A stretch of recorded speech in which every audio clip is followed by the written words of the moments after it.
Welcome, everyone, and welcome to Almost Cancelled. I am Peter, and today I am going to be talking about Heels Season 1, Episode 1. It is called Kayfabe.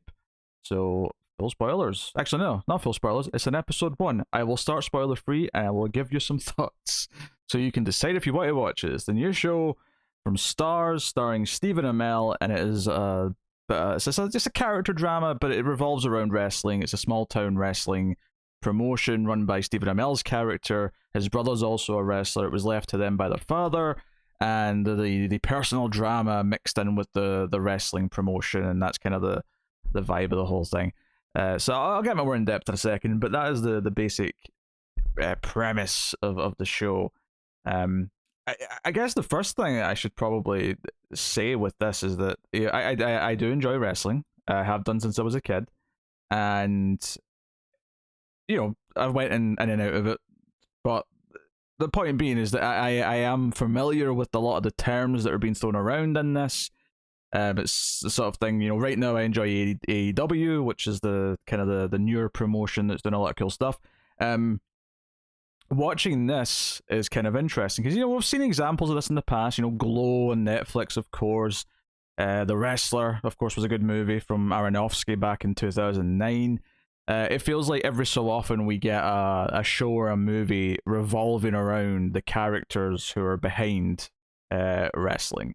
And I guess because there's a lot of nice dramatic irony you can do with it, and in the same way that you get a lot of movies and TV about people who make movies, is that you can do a lot of things about how the story writer trying to write their story, but how their real life is actually impacting the story, and so on and so on.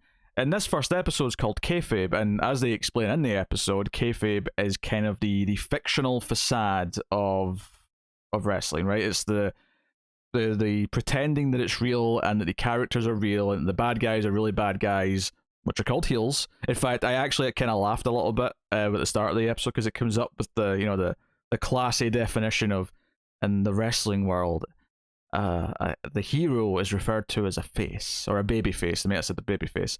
The villains are heels. It does the thing where it's explaining the terminology.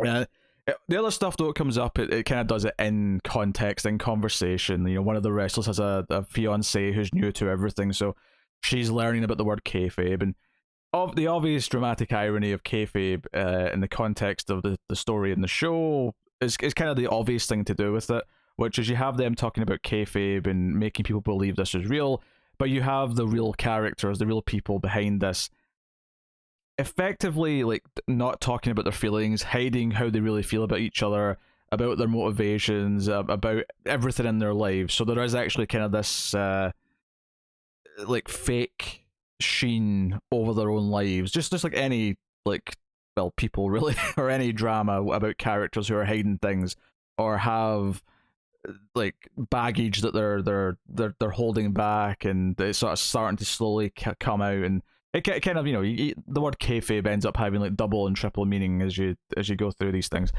So from a concept point of view, this is all smart, right? This is a smart idea, but is it any good? Is this new 1 hour drama starring Stephen Amell? And the worst thing about Stephen Amell is that Arrow was terrible after a certain point, and I get horrible PTSD thinking about that show. So that's unfortunate. But the first episode's not bad. There is a couple of little issues here or there, and I'm definitely not in love with it yet, but there's definitely a lot of things I like about it. There is at least one scene that I thought was terrible.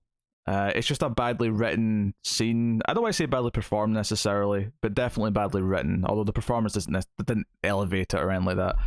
But the core concept is interesting. The core premise of this first episode is that we're introduced to this small town wrestling promotion in this it's Duffy is the name of the town, and Stephen Amell runs it. He's the booker, which they don't explain this in the show, but the booker is the one who's actually writing the stories, as it were, and deciding the outcomes of the matches, right, and who's going against who. And we're introduced to him as he also is the main wrestler. He's the champion. He is the heel. He is the villain. And then his brother, And this is something that's been done in wrestling many a time, is you have two brothers who are both wrestlers, and then it's inevitable that they'll tag team together, but they'll also end up having feuds with each other. And Bret and Owen Hart, maybe one of the bigger examples, but there's tons of them throughout wrestling. And it introduces this brother who's a bit younger. He's the face. He's got the longer hair. The crowd cheer for him.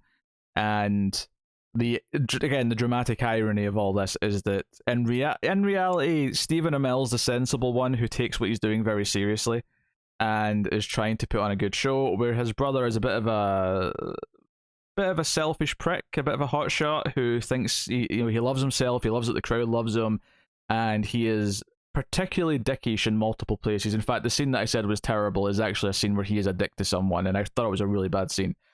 But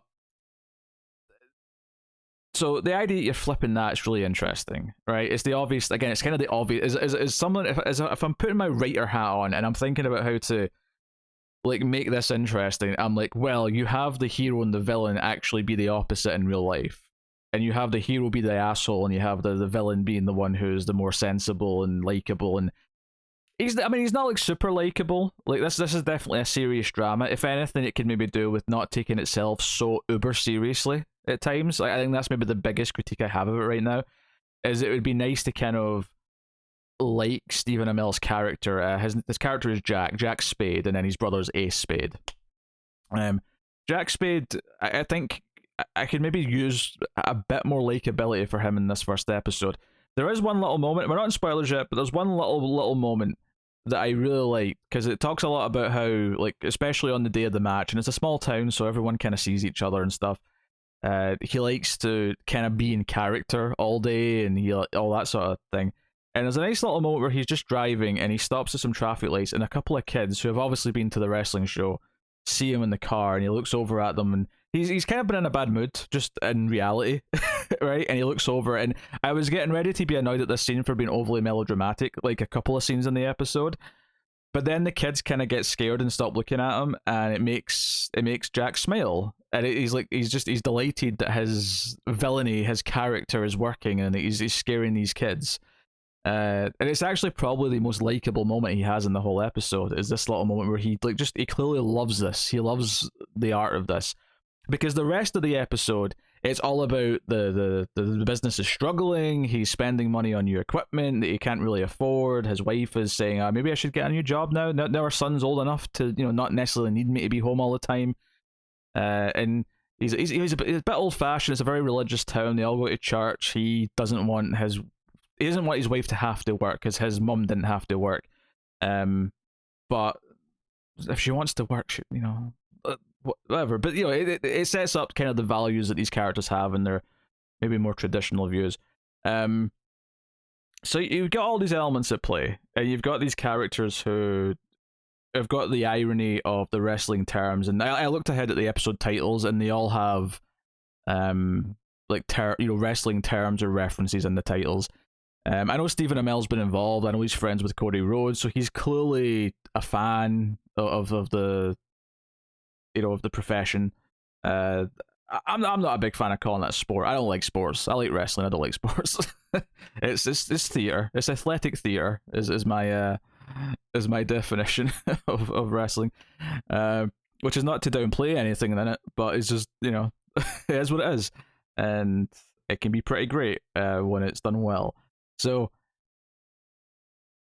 where do I want to go next? I guess one of the things that interested me about this as well is that very early on it establishes that it is set in the real world. And what I mean by that is that it does reference real wrestling promotions. It references Vince McMahon early on in the episode. And then later on there's a character who talks about watching WCW pay-per-views when he was a kid. And I was like, oh, okay. So we're actually referencing real wrestlers, we're referencing history, which is a little bit of a disconnect, because there's a scene in the episode where there's like an ad for a rival wrestling promotion, which is a bit bigger and it's a bit nastier, uses a lot of weapons, so that Stephen Amell kind of looks down on it. But the footage they're using is clearly some old TNA footage, which it was really weird, because we're referencing real wrestling things, but then we're using some footage of another real promotion as a fake promotion. It's interesting they got the rights. I don't know what context they got the rights to that footage under, because I don't imagine, because Well, not WWE don't own it. Yeah, I guess that's the key point. It's like one of the few wrestling companies that aren't, where their libraries aren't owned by Vince McMahon, and I don't imagine Vince McMahon would have wanted to license things out for a show like this. But regardless, yeah, they do that. As far as wrestling cameos, the only one I really noticed was Doc Gallows of all people, who is like the most sleep-inducing, boring-ass current wrestler I'm forced to endure on a semi-regular basis. So I was not thrilled to see him, but maybe there'll be more fun cameos as time goes on. Chris Bauer shows up in this show as well. He's like a veteran who wrestled with their dad, and he left and became like famous and is a lot more successful, and he's trying to lure the younger brother away. So he's a character there. Another one of our main characters is Crystal, who is kind of the valet, the escort of Ace. But her character arc is very clear early on that she wants to be a wrestler. She knows more about the wrestling than a lot of the guys do, but no one here like treats her like a wrestler. No one seems to even be open or suggesting the idea that there should be a women's match. So we're seemingly going to have maybe a plot with her where she's going to have to fight for equality in some way and have kind of her own like women's wrestling revolution in the context of the show, which is something that kind of happened in wrestling in general, at least in the US over the last decade. So I wonder if that's something they're going to play with there. And again, kind of neat. There's interesting terms that are used here and there, like little moments like when we see him scripting the match, which not all matches are that heavily scripted, but this is a character beat. It tells us that he is a bit of a control freak, that he thinks it through, he wants to like map out the whole match and think of the finish. And the core plot of this episode is that the opening scene sets up the next week, and the second event that we're going to see in the episode, which is the end of the episode, is going to be Brother v's Brother for his title, and he's struggling with the decision all episode of who should win. He can't decide who should be winning. And obviously I won't spoil that here. We're not in spoilers yet, but it's a decision that he weighs up and down, and there's a lot of like hesitation, and there's a lot of like asking others for advice, and I think it's a really interesting thing to pose, and it's a really smart way to use the behind the scenes of wrestling to explore the character drama between him and his brother, and between whether he wants him to stay around, whether he's jealous that he's going to go off and do other things, how determined he is to keep him around, and just things like that, and how much of it's just that he's not ready for this because he's too much of a hothead who doesn't respect. Like there's a lot of things going into it, and I actually think the ending's quite good. I think the ending of the episode, it was a really neat and interesting thing, which I'll use another wrestling term to describe when I get to it in spoilers. But and there's a lot of terms getting thrown around here or there, but face turn, heel turn, some moves are mentioned. Obviously, it for the most part it feels like they know what they're talking about. There's only the odd little thing, and this is always something that comes up whenever I see a movie or a TV show that's about wrestling, is that sometimes they'll do things that feel a little fake because you're used to seeing the real thing. And the only thing that stuck out to me, really, was a couple of times the way Stephen Amell would hold his belt just didn't look the way that a wrestler would hold their belt. And that's a really, really tiny nitpicky thing. It's not a big deal. But it's just, there was just a couple of times where he would be holding the belt in a way that I've never seen a wrestler hold the belt.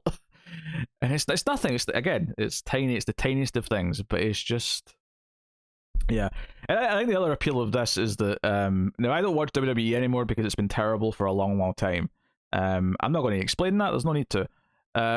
But I will say that one of the more interesting things about following news from WWE is that the behind the scenes drama is far more interesting than any of the actual storylines they seem to actually ever have anymore. So when you hear about stuff that's going on, about infighting, about power struggles and things like that, it's actually more interesting.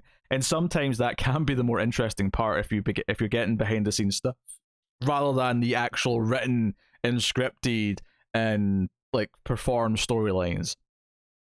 So having a show revolving around that element of it is interesting. And it does take itself a bit too seriously. There are some light moments. It maybe is a touch on the long side. It's just over a full hour in total. And it's stars, so they're kind of like HBO, where they have to have the full hour. They have to have a bit more.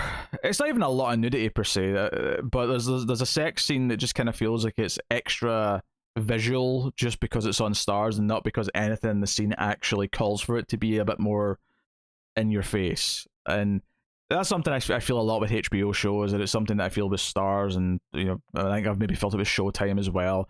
Is that they just do it because they can, and not because the scene actually calls for it to feel more vulnerable or to feel more uh, just personal or something like that. It really could have just shot it like a traditional sex scene and it'd have been fine. But just again, little nitpick. It's not a huge deal. For the most part, I like the first episode. For the most part, I'm into kind of the way it's using wrestling itself to tell the story and how it's using the elements of putting on a wrestling show as a metaphor for all the things that's going on in their lives.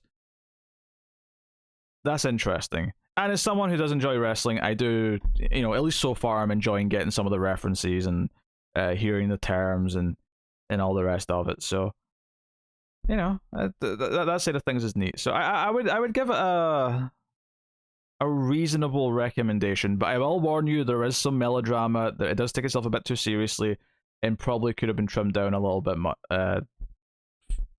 Just I don't know, not by much. Like I'm not saying it should be a short show. I'm saying like even just like 5 or so minutes, just to tighten up a little bit. There's just maybe a few scenes where shows like this love to let the actors have long scenes where they get to act, and sometimes you can rein it in a little bit.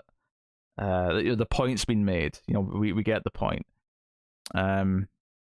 So neat. So I'll give a spoiler warning. I'll say full spoilers then for episode 1 of Heels from this point on. So the big thing, obviously, is that Stephen Amell, Jack Spade, he is struggling with the decision to whether or not his brother should beat him in the match for the title or not at the following week's show. And he comes to the first conclusion he comes to is that he's not going to let his brother win, that he's going to win. And immediately Ace has been a dick about it. He's mad, he's yelling at him, he's like, I deserve to win the title, I'm over. Over meaning popular. Just to use another wrestling term. That's the other term he uses. He says the crowd, listen to that pop. That pop being, the how loud the cheers are when he does something or makes an appearance or something. So that's sort of there, and he keeps trying to convince him, and it's actually Crystal who is very clear that if Ace does leave and takes this deal to go elsewhere, he's going to leave her behind. He's not going to take her with him. So again, he keeps being more and more unlikable throughout the episode. Quite clearly.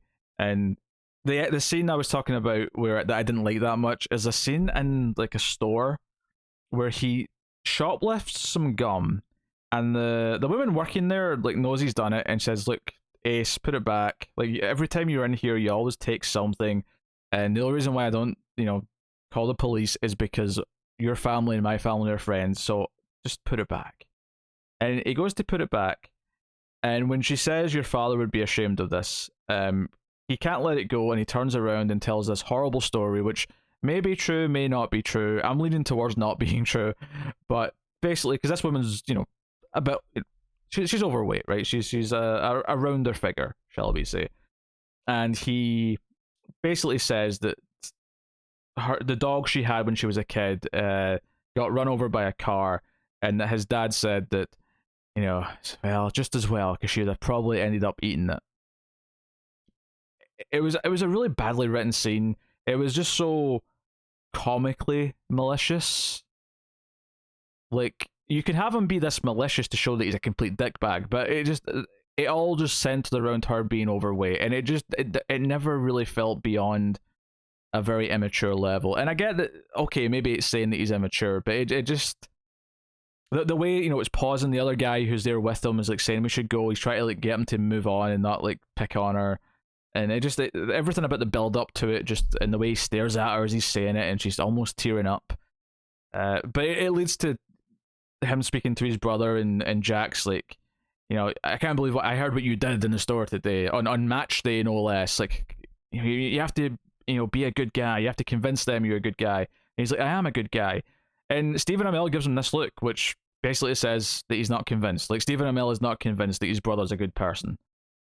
And that's, obviously a thing between them.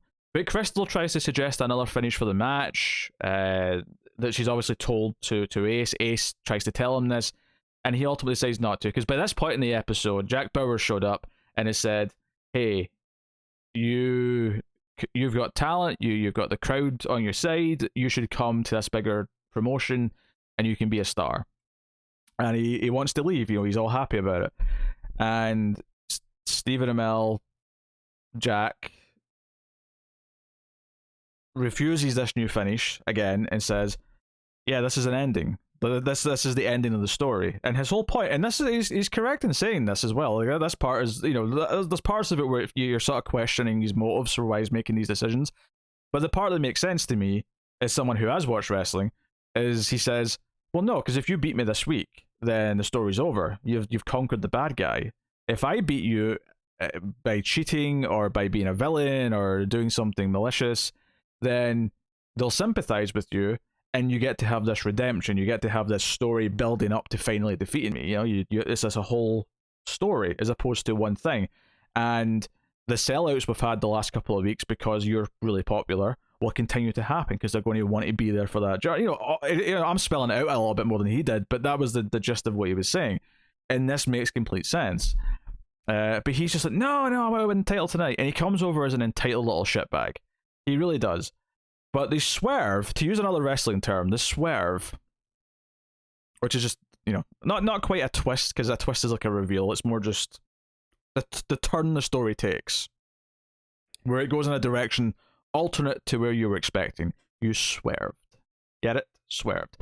Is that it's Stephen Amell's character, Jack, who actually does something villainous at the end of the episode.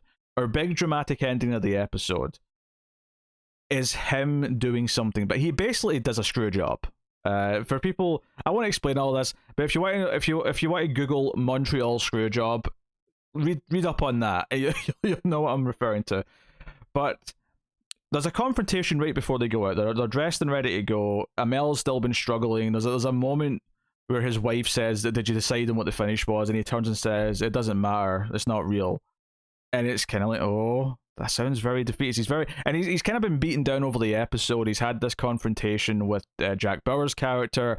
He's then been told by his other sort of more popular face that he's going to retire because his new fiancée, who's pregnant, thinks it's dangerous and wants him to, just spend more time at a normal job, working his way up the ladder, so on and so on.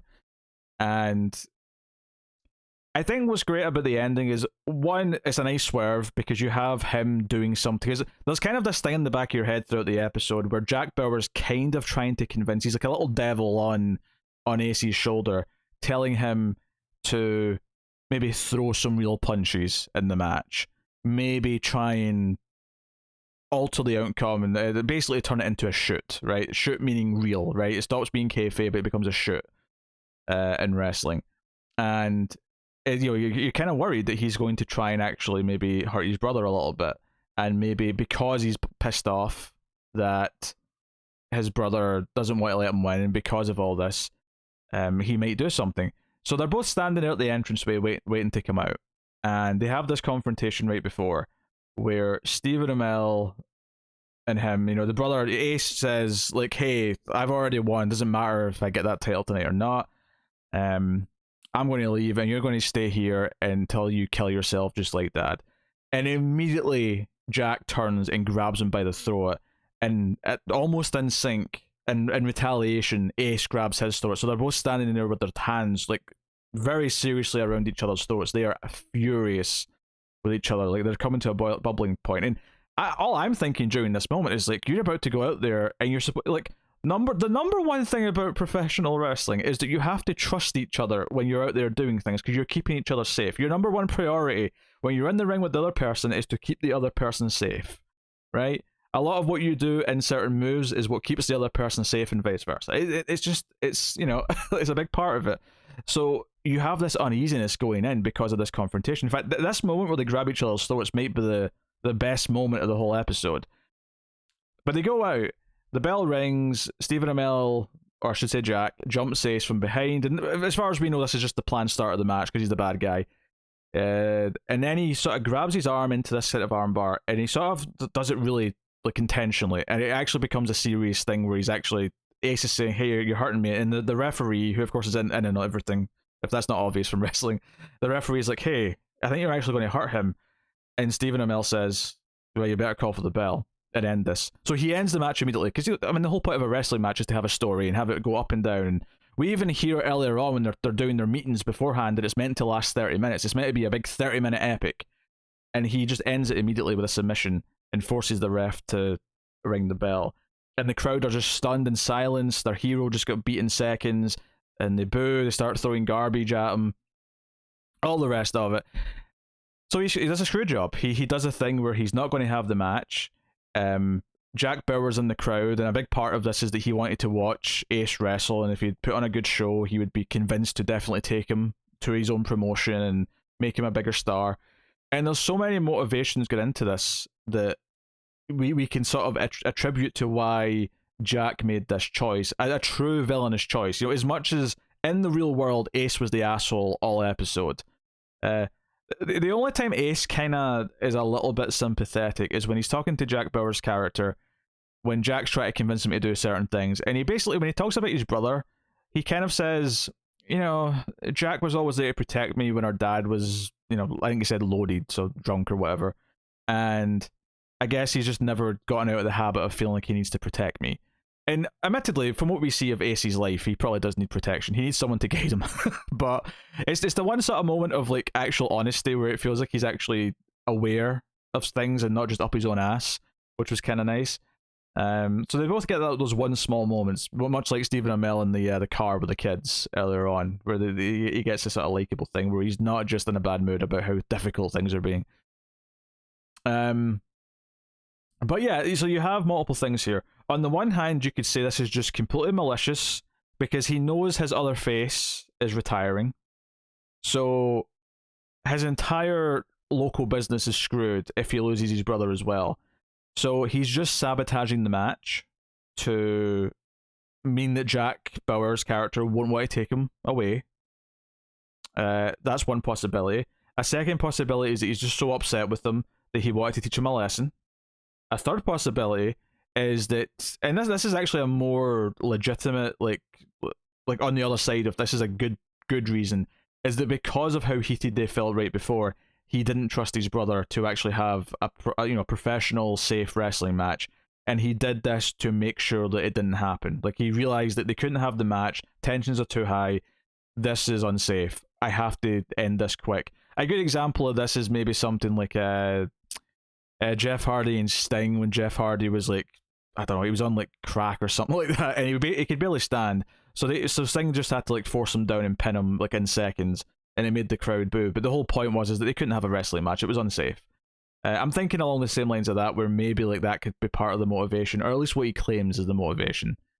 But it has that dramatic irony of him being like the villain at the end, where while it arguably still was unsafe to have the match given how they felt about each other right before they went into it, this is a true villainous moment and something that he's going to have to own, something he's going to have to deal with, and maybe he's become a little bit of the villain that he's been playing every week. There's things there to sort of look at, and obviously, if his brother doesn't go with Jack Bauer's character, if Jack Bauer doesn't think he's good enough anymore, or if he's injured, like if he's actually hurt his arm enough that he can't compete for a while, then he can't go anywhere either. Then in that case, then he has to stick around. So it could just be purely a selfish, I need him to stay around, and the best way to stay around is just to make him not valuable to anyone who's looking at him right now. And that is a really dick move. Like part of me was thinking he might offer him like, hey, I'll let you win the belt, but this can't be the end of the story. Like if you win the belt, you're like maybe he'll whip up a contract and say, no, you're locked into a year-long deal or something if I let you win. I don't know. I was expecting maybe something like that. This was better. This was a lot more layered and left us sort of like thinking about why he made this choice, this proper villainous choice. So that gives him a little bit more depth. Now, I say a little bit because, like I say, for most of the episode, he's a pretty much he's a downer character who's always very serious about everything. and it, so it's not like he's like a super likable, happy-go-lucky guy until this moment. He has a few moments of humility, and then he does this at the end. But it is still a nice and ironic, like dramatic swerve based on that he is the better person, seemingly, of the two, and Ace is the dickhead. But Ace did legitimately get screwed here at the end of the episode in his match. It was supposed to be this show stealing, like, showcase for him to like show everything he can do, to impress the talent scout, if you want to call him that, and it's been taken away from him unjustly. But there's a lot of he was snorting, like he was like crushing pills and snorting them before the match.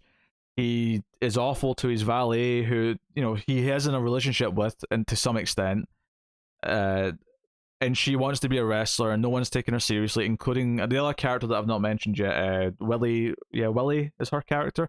The sort of the manager slash what would her job role be exactly?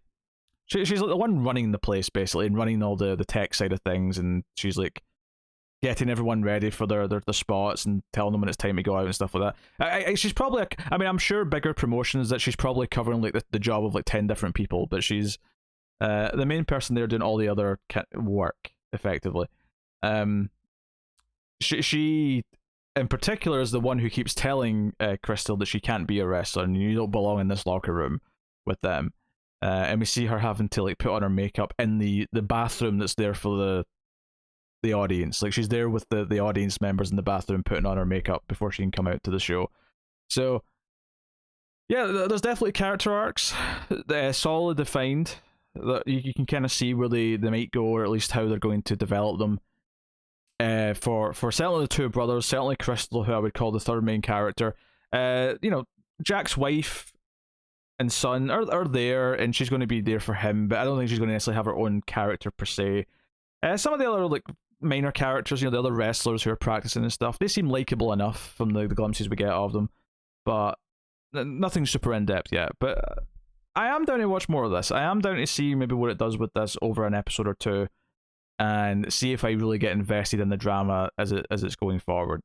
The biggest mark against it is that it does get a bit melodramatic at times, a couple of dodgy scenes in writing that are just a bit too much with the melodrama, and yeah, just it's trying to be a really serious cable drama, and it's okay to be a really serious cable drama. I like a lot of really serious cable dramas, but I guess I'm saying it's feeling a little bit try hard at being a serious cable drama, and it could do with just being a little loosey goosey. And I don't mean I want it to be a comedy. I'm not saying that. I'm just saying, maybe don't take it so dryly serious the entire time. But not bad though. Definitely worth a try and worth checking out and seeing if you're into it. Especially if you do enjoy wrestling, I think you might get into kind of like having characters revolving around this world is an interesting setting for this story versus some others, and the fact that we're dealing with characters who have dual lives, who pretend to be other people and do pretend to fight in like heated grudge matches, but they actually hate each other. There's a lot to play with there dramatically, and hopefully it continues to kind of excel at that. But I like the ending of the episode a lot, so that's a win. So yeah, let me know what you thought of the first episode of Heels in the comments below. Like and subscribe, and ding the bell for notifications if you want them. All those things do help out YouTube channels. That's why we all tell you to do it. You can also support us financially over at patreon.com/MaileFuzzTV for as little as $1 per month to get some bonuses for your trouble, and there's obviously the higher tiers as well. So go and have a look at that, and catch us on Twitter at mailed_fuzz for channel updates. But otherwise, that is us. That is me, even. I'm so used to having another person to talk to that I still say us sometimes, but I don't mean to.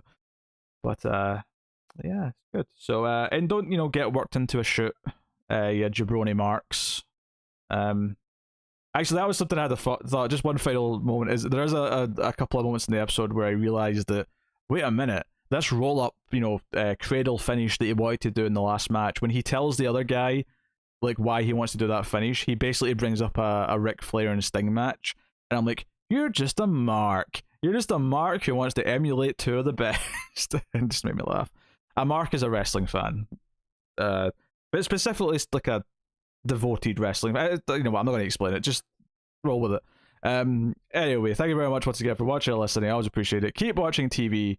Have you got any vanilla?